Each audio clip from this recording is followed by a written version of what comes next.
What's up, everyone? It is Diecastbuffet here again, guys. We're at 2014 Regan Smith Napa Synthetic Chevrolet Camaro from Junior Motorsports, one of the most unique paint schemes of 2014, and a lot of people forgot this diecast even was produced. Let's go ahead and take a closer look at it. And here we go, folks. The rotating base, well, it's out of the studio, and one of my favorite nationwide era paint schemes. I mean, literally ever. I absolutely love this car. The deep metallic blue really reminds me of Michael Waltrip's car. And what's so interesting is that, yes, everyone remembers Chase Elliott's, Napa car because he drove it pretty much every week in 2014. Won the championship, won some races as well. But this car, I think, ran at the Bristol Night Race or the Bristol Spring Race. And I remember seeing it on TV, and I'm like, that is so cool. There's another Napa car on track. And, just being a big Chase Elliott fan, it was just really cool to me. So to finally be able to do a diecast review on it is a lot of fun. So the official name for it is Napa Synthetic. I'm imagining that, yeah, it's a motor oil thing, but beautiful blue paint job. Here's a look at the 2014 box. It's pretty, decent. I do wish there would have been a better font, but regardless, man, what an awesome diecast. Let's go ahead and get it out of the box. And here we go, fellas. Let me tell you, if you don't have this diecast yet, you would be shocked how cheap it was. I think it was like $5 over there at Circle B. Brand freaking new. I was thinking, out of all the paint schemes that Regan Smith had, I was shocked it was still in stock because it's one of my favorite ones he's ever driven. And the fact that it's still in stock and it's this awesome, it's a Napa car, I can't believe it. So tap in while you can. Got Nationwide right there on the front windscreen there. Got Napa Auto Parts. Of course, this was the final year of the NASCAR Nationwide series. Love that metallic blue. Got the little sparkly touch to it. Awesome, awesome stuff. Got the front end of the Chevrolet Camaro. You have the first generation NASCAR Camaro headlights. Really nice. And like the what do you call it? The headlights are actually pretty well embedded within the actual diecast mold, so it might not be good for straight line speed because it'll create drag down the straightaway, but in terms of downforce, having that kind of a bucket, if you will, in the front of the car, that's going to help that nose turn and be planted more to the ground. So that's an interesting trade-off. Let me go ahead and get a closer look at this. I mean, the blue, I tell you what, if you took this diecast and you brought it out in the sunlight, the car is going to pop so well. It's going to look fantastic. Got Moog, Mel, Comp, and Sudoku. Got Camaro number 7. Go over here to get, Junior Motorsports. Got the yellow splitter. Looks very sharp. Go to the left side of the diecast. Now, there is a little bit of a stripe right here. I don't think that's a Camaro-specific thing. I think that's just something they added to it. But, I mean, the blue paint is really what sets this diecast apart. And, we don't really get a bunch of alternate Napa paint schemes really made. If you go back, since Chase Elliott was driving the Napa car in 2014, they've sponsored other drivers in different series, once in a while. Very rarely does a diecast get made. On the top of my head, the only other one I could think of that got made in 164 that was not Chase Elliott, and it was a Napa car, might have been Christian Eckes and his Atlanta race win. So that's kind of interesting. We got the Regan Smith name rail there, and that looks so cool, man. Like it's like a West Coast Chopper style font. That looks dope.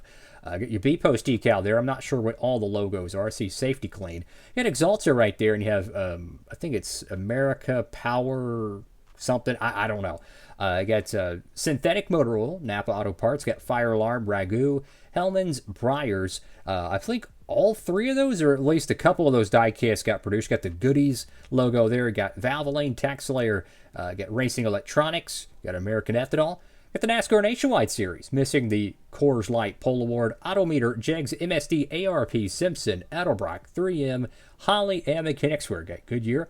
Go to the back panel of the diecast, back to the Nationwide era spoilers. They call these the dog ears. You could, some of the race tracks, they would have a specific rules package where you could run both of them or only run one of them. It was pretty interesting. I don't know how much it affected, the competitiveness of the racing, but I always love strategy. So it's kind of interesting how that was a real thing.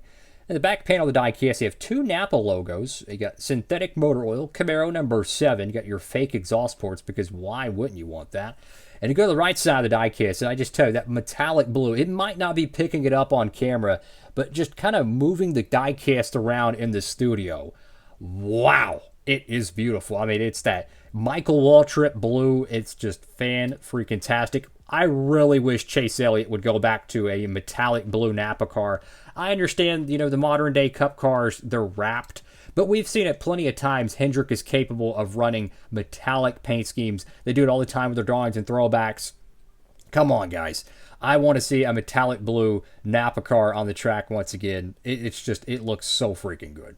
Go to the top of the diecast. You have the JRM number 7. You got Napa synthetic, and surprisingly, nothing on the deck lid. I mean, Junior Motorsports has had a ton of sponsors. I can't imagine one of them didn't want to be on the deck lid. I mean, you see all the sponsors over here on the quarter panel. That is very shocking to me. But regardless, one of the best nationwide era / Xfinity era diecasts, in my opinion, from the mid 2010s. Again, I couldn't believe this car was like only $5.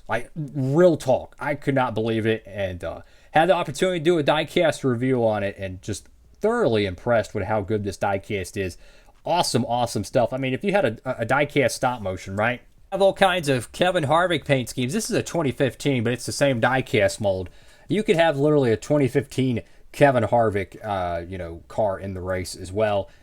The only difference can be your Xfinity series, so it's not that much of a difference. But my point is, if you want to have a diecast stop motion, you want to have, a series or anything, there is so many amazing mid to early 2010s Xfinity / nationwide cars, and they're so dirt cheap, bro. Super dirt cheap. They overproduced it. Great for collecting brand freaking new cars, by the way. That's what's crazy, is these are not used. These are brand new. So highly recommend it. This one is so freaking cool, man. Especially if you have the Chase Elliott one. How cool would that be to have a diecast stop motion? You have the Napa Chase Elliott car from 2014. You got the Regan Smith, and then you could throw in like a Elliott Sadler. You could throw in, oh my goodness, didn't Trevor Bayne have a nationwide car? I mean, they just had so many awesome paint schemes from that time. And this was back when they would get a lot of NASCAR Xfinity diecasts made and nationwide.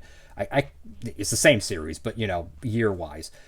Anyways, they would get a lot of them made because the Cup stars would go down in the series. So you would get a Kevin Harvick, a Casey Kane, a Joey Logano, a Brad Keselowski, X, Y, and Z. So even though they only ran 3 or 4 or 5 or 10 races, they would get a full-fledged diecast production run, and you could use that to your advantage. You can make any driver, in your series have that. So my point is, I think it doesn't matter what age of a fan you might be. There is a lot of really good value with these nationwide era cars. Like nowadays, we still get nationwide or Xfinity Series diecasts made, depending what they're going to call the series in 2026. I have no idea at the time of this video.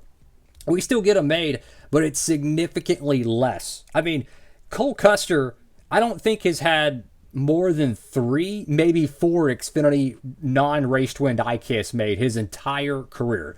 And he was full-time in 17, full-time in 18, and then I want to say he skedaddled after 2020. So I think he was full-time in 2019 as well. My point is, they don't really make many of them, so tap in. That is all for now. Thank you all for watching the video, guys. Hope you're having a blessed one.